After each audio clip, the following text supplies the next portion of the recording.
Hello my beautiful sols, পার্টনারের current feelings তো সব সময় আমি চেক করি, আজও চেক করব। কেমন আছে তোমার ভালোবাসার মানুষ? কি ভাবছে তোমার ভালোবাসার মানুষ? তোমার কথা কতটা ভাবছে, কতটা ভাবছে না, তার একটা ছোট্ট reading. Stay positive, keep calm.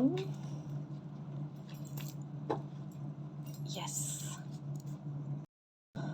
ভালোবাসা তো প্রচুর আছে অ্যান্ড অ্যাকশন ওরিয়েন্টেড মানুষ সে।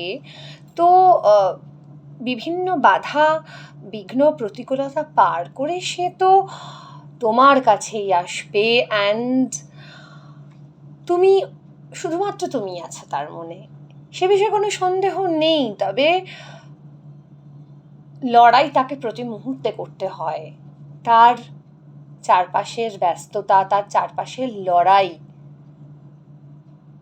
তাকে যোদ্ধা বানিয়ে রেখেছে, যে কারণে সে একটা যান্ত্রিক মানুষে পরিণত হয়েছে।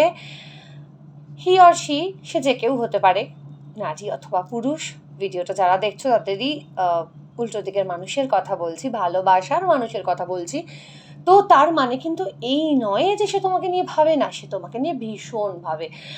এখানে মনের একটা বিশাল কানেকশন, মানে হার্ট টু হার্ট কানেকশন দেখতে পাচ্ছি, যার জন্য মনে হয় যেন সব কিছুই করতে পারে, এরকম একটা ফিলিংস আছে এখন এই মুহূর্তে। আমি যে এনার্জিটা বেশি করে পাচ্ছি, যাদের সাথে এনার্জি কানেক্ট হচ্ছে, তাদের পার্টনারের সাথে এনার্জি কানেক্ট হচ্ছে। তো এটাই বলবো, তোমরা মন খারাপ করো না, বা তোমরা খারাপ পরিস্থিতিতে ভেবো না, বা সন্দেহ প্রকাশ করো না। পার্টনার আছে তোমাদের সাথে অলওয়েজ, শুধু একটু বুঝতে হবে, জানতে হবে।